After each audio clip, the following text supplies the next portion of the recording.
বন্ধুরা, কড়াইতে তেল গরম হয়ে গেছে, কালো জিরে একটু ফোড়ন দিয়ে দিলাম।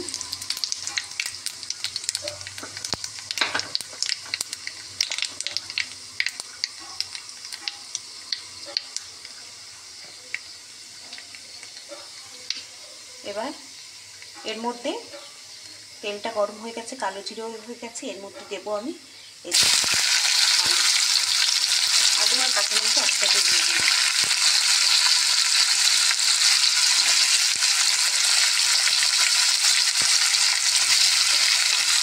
শুধু আলুগুলো দিয়ে দিই পাতাটা। এবার এর মধ্যে দিয়ে দেবো এই নুন, তারপরে দিয়ে দেবো দুটো টমেটো মাঝারি সাইজের।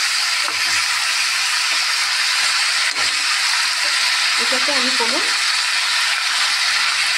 হলুদ ব্যবহার করবো না, আমি কালো জিরে ফোড়ন দিলাম। এটা রুটি, লুচি, পরোটা যাই দিয়ে খান না কেন সুন্দর লাগে খেতে। এটা হলুদ ছাড়া, তারপরে যখন পছন্দ হলুদ ছাড়া আলু চচ্চড়ি অবশ্যই কিন্তু কমেন্ট করবেন। চলুন, নুনটা দিলাম, টমেটোটা দিলাম, এবার কিছুক্ষণ বাদে আবার আসছি ফিরে। এবার বন্ধুরা এর মধ্যে স্বাদ মতন একটু চিনি অ্যাড করলাম, কারণ এই আলু চচ্চড়িটা একটু মিষ্টি মিষ্টি ভালো লাগে, ঝাল মিষ্টি বেশ ব্যালেন্সটা ভালো হবে, খেতে বেশ ভালো লাগবে। আর টমেটোটা আছে, ঝাল মিষ্টি একটু টকটক হবে।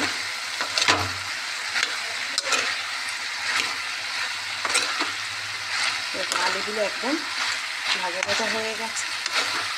এবার আমি এখানে জলটা অ্যাড করে দেবো।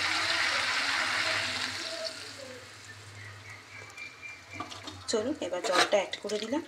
এবার ঢাকা দিয়ে দিই, তারপর আবার আসতে। এটা বন্ধুরা একদম ফুটছে, কালারটা কি সুন্দর এসছে না? আর বন্ধুরা, আগের দিন আমি যে চিংড়ির রেসিপিটা দিয়েছিলাম, দই চিংড়ি, এটাকে আপনাদের ভালো লাগেনি? আপনারা তো কেউ কমেন্টই করেননি। আপনারা যদি কমেন্ট না করেন, পাশে না থাকেন, তাহলে কী করে এগোবো বলুন? আপনাদের কমেন্টের অপেক্ষায় আমি সবসময় থাকি, কখন আপনারা কমেন্ট করবেন আমাকে।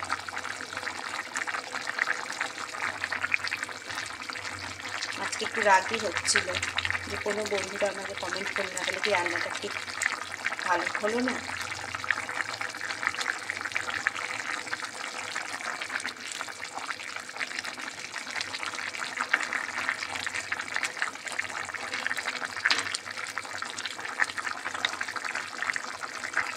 আলুগুলো একদম সিদ্ধ হয়ে গেছে।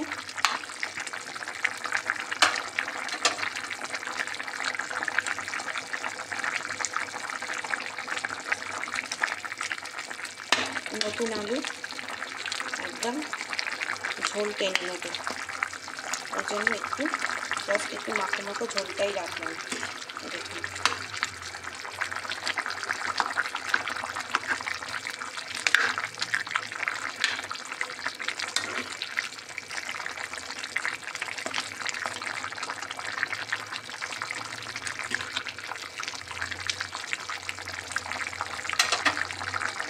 এবার নামানোর আগে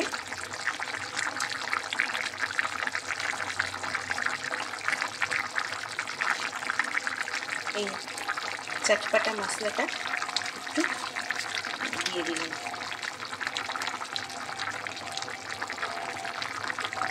যাতে টেস্টটা আরও বাড়িয়ে দেয়।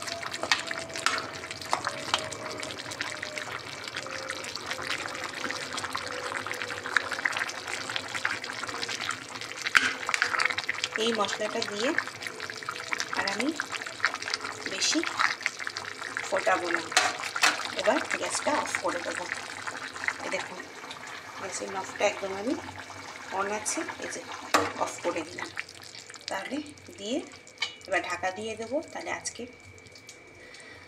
হলুদ ছাড়া আলু চচ্চড়িটা আপনাদের কাছে কেমন লাগলো অবশ্যই কিন্তু কমেন্ট করবেন।